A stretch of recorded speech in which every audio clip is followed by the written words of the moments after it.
السلام علیکم سامعین، حاضر خدمت ہے ہم سفر کی اگلی قسط۔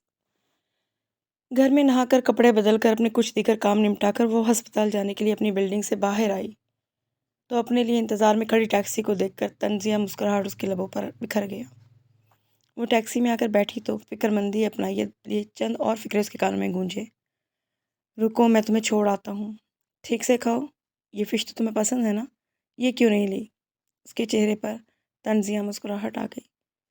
سوری، میں اس نام کی کسی عورت کو نہیں جانتا۔ مسکراتے مسکراتے ایک دم ہی اس کی آنکھوں میں آنسو گرنے لگے۔ حریم کی پیدائش نارمل ہوئی تھی؟ ماں اور بچے دونوں کی جان کو خطرہ ہے، ہمیں فوراً آپریشن کرنا پڑے گا۔ ایک ظالم شخص کے ہمدردانہ اور اپنائیت لیے جملوں نے سب زخم پھر سے ادھیڑ کر رکھ دیے تھے۔ اپنے آنسوؤں پر اسے کوئی اختیار نہیں تھا۔ ٹیکسی ڈرائیور سے روتا دیکھ کر متعجب نظروں سے دیکھے گا، اس لیے اس نے اپنا سر جھکا لیا۔ حریم کی وجہ سے وقتی طور پر ایک ہوئے تھے۔ جو کیفیات اس کی تھیں یقیناً وہی اس شخص کی بھی تھیں، اور جیسا بھی تھا حریم سے وہ بے تحاشا اور والہانہ محبت کرتا تھا۔ اس کے آپریشن، اس کی زندگی کی فکر نے اس کے دل میں نرمی، گزار اور اچھائی کے جذبات وقتی طور پہ پیدا کروا دیے تھے۔ تبھی حریم کے لیے میری بیٹی نخرے دکھائے یا تنگ کرے، تمہیں فکر کرنے کی ضرورت نہیں۔ اس سے بڑے تکبر سے کہنے والا، ہماری بیٹی کو ہوش آ گیا ہے، ہماری بیٹی کو انشاءاللہ صبح ICU سے روم میں شفٹ کر دیا جائے گا۔ بڑے نرم لہجے میں کہہ رہا تھا حریم، میری بیٹی سے ہماری بیٹی ہوئی تھی، اسے بھی طنز، نفرت اور تکبر سے صرف تم کہہ کر مخاطب کرنے کے بجائے خیرت کہہ کر اس کے نام سے مخاطب کیا جا رہا تھا۔ حریم کے سبب ہونے والے وقتی اور اچھے برتاؤ کے باوجود اس شخص کا اپنا نام لینا، خیرت سے اپنائی سے بات کرنا دل کو سخت ناگوار گزرتا تھا۔ اس ظالمت و متکبر انسان کی اس کے ساتھ یہ نرمی اور اچھائی اپنی بیٹی کی وجہ سے ہے، یہ جاننے کے باوجود اس کا دل چاہا کہ اس شخص سے کہے، تمہیں میرا نام لینے کا کوئی حق نہیں، تمہیں میری فکر کرنے کی کوئی ضرورت نہیں، تم صرف حریم سے مطلب رکھو، مجھے میرے حال پر چھوڑ دو۔ مگر یہ صرف دل کی سوچیں تھیں، وہ ایسا کر نہیں سکتی تھی۔ وہ اس احسان کی شکر گزار اور بہت زیادہ ممنون تھی جو اس نے اس کی اولاد کی زندگی بچانے میں تعاون اور مدد فراہم کر کے اس کے اوپر کیا تھا۔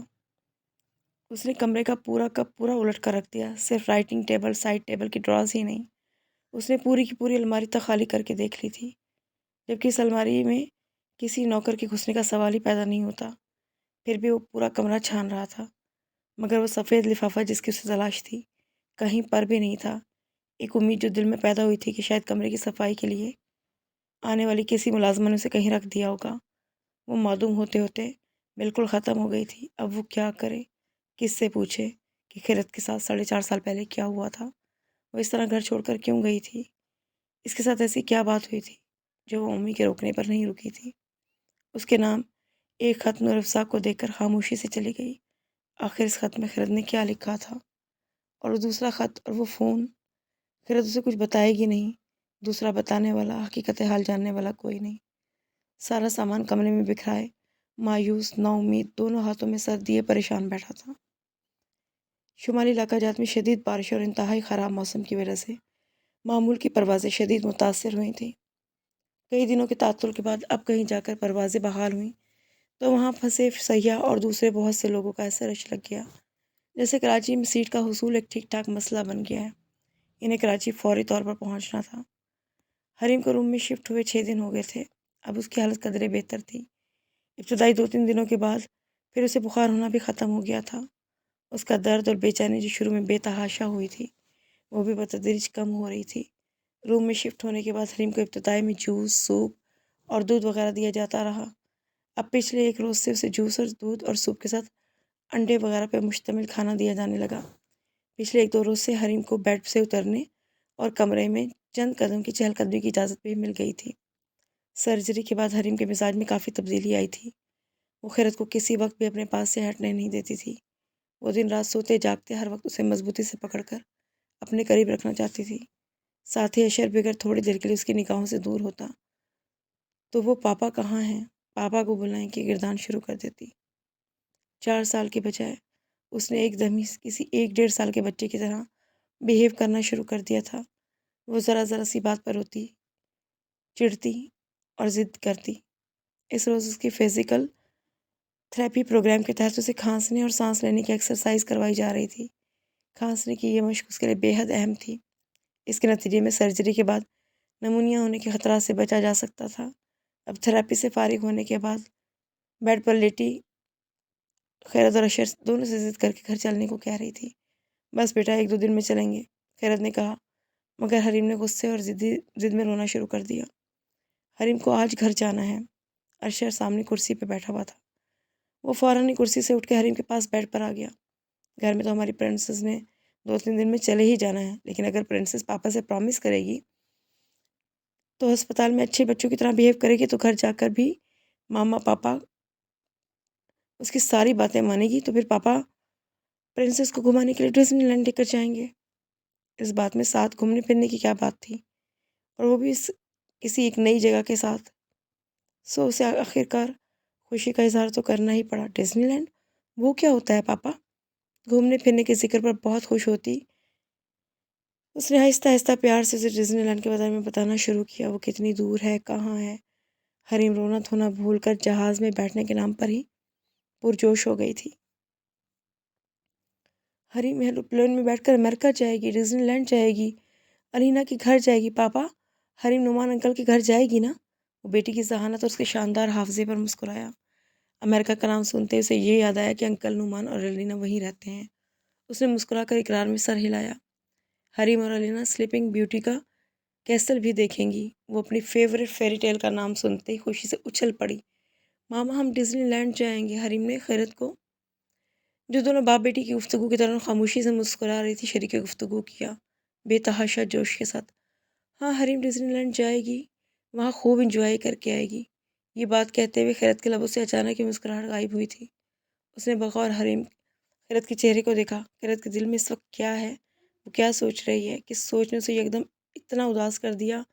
حریم نے مما ہم ڈزنی لینڈ جائیں گے کہا تھا، اور خیرت نے جواب میں ہم کا لفظ استعمال نہیں کیا تھا۔ خیرت نے ہم کا لفظ استعمال کیوں نہیں کیا؟ اس کے دل کو اچانک ایک نامعلوم خوف نے اپنی لپیٹ میں لے لیا تھا۔ وہ ہسپتال میں ایڈمیٹڈ تھی۔ سلیپنگ پلس خاصی تعداد میں کھا کر اس نے خودکشی کی کوشش کی تھی۔ بروقت اسپتال لے جانے کے سبب اس کی جان بچ گئی تھی، لیکن زرینہ اکلوتی بیٹی کے اس عمل سے سخت خوفزدہ ہو گئی تھی۔ وہ کوئی کم عمر اور امیچیور لڑکی نہیں تھی، مگر حرکت اس نے انتہائی بچگانہ اور خطرناک کی تھی۔ اگر سارا کو کچھ ہو جاتا۔ زرینہ اس کی جان بچانے کے باوجود اس خوف سے باہر نہیں نکل پا رہی تھی۔ سارا، خود کو سنبھالو ڈارلنگ، دنیا میں صرف عاشر نہیں ہے، لعنت بھیجو اس پر، دفع کرو اسے، تمہارے لیے ایک سے ایک بڑھ کر شاندار لوگ موجود ہیں۔ اپنے پروفیشن پر درجہ کمال کو پہنچ جانے والی، ایک کامیاب کیریئر رکھنے والی ان کی حسین اور ذہین بیٹی اپنی جنونی محبت کے ہاتھوں بے تحاشا ہراساں تھی۔ اشر کو خیرت کے ساتھ کسی ریسٹورنٹ میں دیکھ لینے کے بعد اس کی یہی کیفیت تھی۔ ویسے ہی ایک جنونی لمحے میں رات کے ایک تہائی میں اپنے کمرے میں سلیپنگ پلز کی اوور ڈوز لے کر اپنی جان لینے کی کوشش کی تھی۔ کئی برس قبل اشر کی جب اچانک بالکل آنن فانن خیرت کے ساتھ شادی ہوئی تھی، تب بھی سارا نے ایسے ہی جنونی رد عمل کا مظاہرہ کیا تھا۔ اس نے انتہائی تیز دھار بلیڈ سے اپنی دونوں کلائیاں بری طرح زخمی کر ڈالی تھیں۔ بستر پہ بیٹھ کر اس نے اپنی دونوں کلائیوں سے انتہائی تیز رفتاری سے بہتے ہوئے خون کو پرسکون انداز میں دیکھا تھا۔ اسے کمرے میں نیم بے ہوشی کی حالت میں اس کی ملازمہ نے پڑے دیکھا تھا۔ اس کی زندگی کے لالے پڑ گئے۔ بڑی مشکل سے اس کی جان بچا سکی تھی وہ۔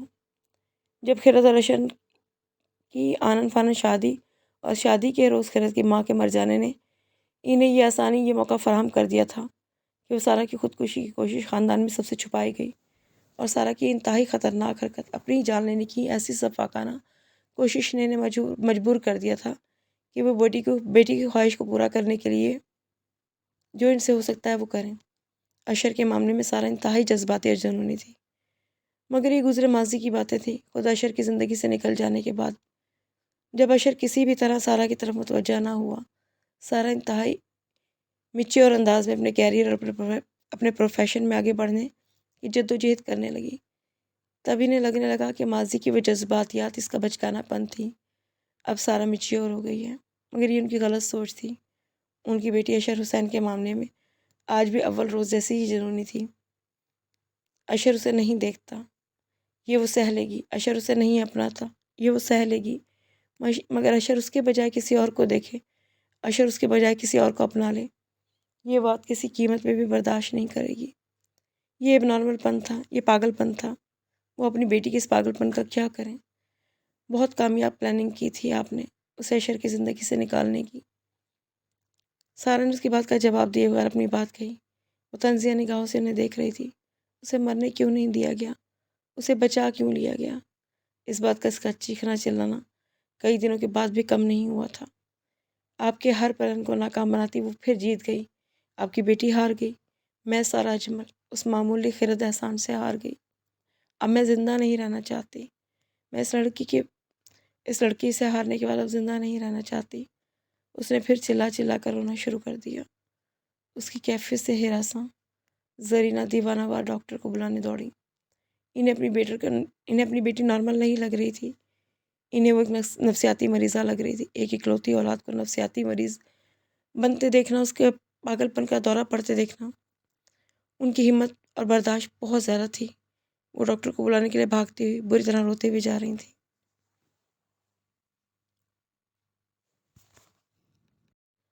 جتنے دن حریم آئی سی یو میں رہی وہ آفس بالکل نہیں گیا، مگر جب سے وہ روم شفٹ ہوئی تھی تب سے اس نے روزانہ تھوڑی دیر کے لیے آفس جانا شروع کر دیا تھا۔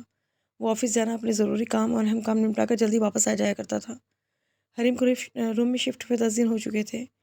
اپنے روم کے باہر کوریڈور میں چند منٹوں کی مختصر چہل قدمی کی اجازت ملنے کے بعد آج اسے اسپتال کے گارڈن جانے کی اجازت بھی مل گئی تھی۔ امکان یہی تھا کہ کل یا پرسوں ڈسچارج بھی کر دیا جائے گا۔ وہ دوپہر کو 12 سوا 12 بجے حریم کو بتا کر اس کی اجازت سے لے کر آفس چلا گیا تھا۔ وہاں سے شام 4:30 بجے واپس آیا تو حریم لیٹی ہوئی کھیل رہی تھی۔ خیرت کچھ دور کرسی پہ بیٹھی قرآن پاک کی تلاوت کر رہی تھی۔ وہ حریم کے پاس آ گیا۔ کیا کھیلا جا رہا ہے پرنسس؟ وہ اپنی بیزاری اور ناراضی کا اظہار کے لیے منہ سے جواب دینے کے بجائے اس نے ڈو دکھا دیا۔ اس کی بیزاری دور کروانے کے لیے کچھ دوسرے کھیل اس کے ساتھ کھیلنے لگا۔ اس نے کاغذ کا جہاز بنا کر اسے اڑا کر دکھایا۔ اس نئے کھیل میں سے کچھ ایکسائٹمنٹ محسوس ہوئی۔ پاپا حریم کو بھی دے، حریم بھی پلین اڑائے گی۔ اس نے اسے احتیاط سے بیڈ پر اٹھا کر بٹھا دیا، اس کے پیچھے تکیے لگا دیے، اس کے ہاتھ میں کاغذ کا جہاز پکڑا دیا، پہلے بنایا ہوا جہاز اپنے ہاتھ میں پکڑ لیا۔ اب پاپا اور حریم کا مقابلہ ہوگا، دیکھیں گے ذرا دور تک کس کا جہاز جائے گا اور ذرا دیر تک کس کا جہاز اڑے گا۔ جس کا پہلے نیچے دوبارہ گرے گا وہ ہار جائے گا۔ حریم کا ہاتھ درست تعویذ سے پکڑ کر اس نے خود اس کے ہاتھوں سے جہاز اڑوایا اور اسی وقت اپنے ہاتھ سے دوسرے ہاتھ میں موجود جہاز کو بھی چھوڑ دیا۔ اپنے والا جہاز اس کو جان بوجھ کے غلط طریقے سے پھینکا کہ ایک ہی سیکنڈ میں زمین پر جا کر گر گیا۔ پاپا ہار گئے۔ حریم خوش ہوتے ہوئے خوب زور زور سے تالیاں بجا رہی تھی، مگر وہ حریم کو نہیں دیکھ رہا تھا۔ اس کی نظر زمین پر گرے جہاز پر مرکوز تھی۔ وہ زمین پر کھانے کے خالی باکس میں جس کا ڈھکنا کھلا ہوا تھا اس میں جا گرا تھا۔ یادداشت پر پڑا قفل 4.5 سال پرانے ماضی کی دھند میں لپٹا۔ وہ متعدد مناظر اس کی آنکھوں کے سامنے گھوم گئے۔ رات کا 1 بج رہا تھا۔ نور افزا اس کے کمرے میں آئی تھی۔ وہ اگلے روز آفس جانے کی تیاری کر رہا تھا۔ اپنا بڑا براؤن والا بریف کیس جو وہ دبئی سے ساتھ لایا تھا اس نے میز پر کھول کے رکھا تھا۔ بیڈ پر بیٹھا وہ اس میں سے کاغذ اور فائلز وغیرہ اور اپنے دفتر کے دوسرے استعمال کی چیزیں چھوٹے بریف کیس میں رکھ رہا تھا۔ شدید غصے اور طیش کے عالم میں اس نے وہ لفافہ پوری قوت سے دور پھینکا تھا۔ غصے سے بھری اس کی نگاہوں نے لفافے کو میز پہ کھلے بریف کیس میں جا کر گرتے دیکھا تھا۔ اگلی صبح ان کا ملازم دلشاد اس کے کمرے میں آیا۔ جو آفس کی چیزیں اپنے ساتھ لے جانا چاہتا اس نے گاڑی میں رکھ کے آنے کو کہا۔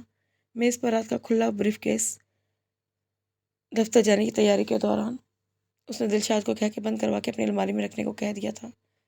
چند مہینے بعد وہ کسی دفتری کام سے دوبارہ کہیں بیرون ملک جا رہا تھا، تب اس نے جانے کی تیاری کرتے ہوئے بریف کیس نکالا، مگر پچھلے ٹرپ میں پتہ نہیں کہاں سے ٹکرا کر اس کا سفری براؤن بریف کیس کچھ خراب سا ہو گیا تھا۔ اس نے واپس اسے الماری میں رکھ دیا اور پھر وہ قیمتی بریف کیس یوں ہی اس کی الماری میں اس کے انتظار میں پڑا رہا، کب اس کی مرمت اور سستی کا کام کروائے اور کب اسے دوبارہ استعمال میں لائے۔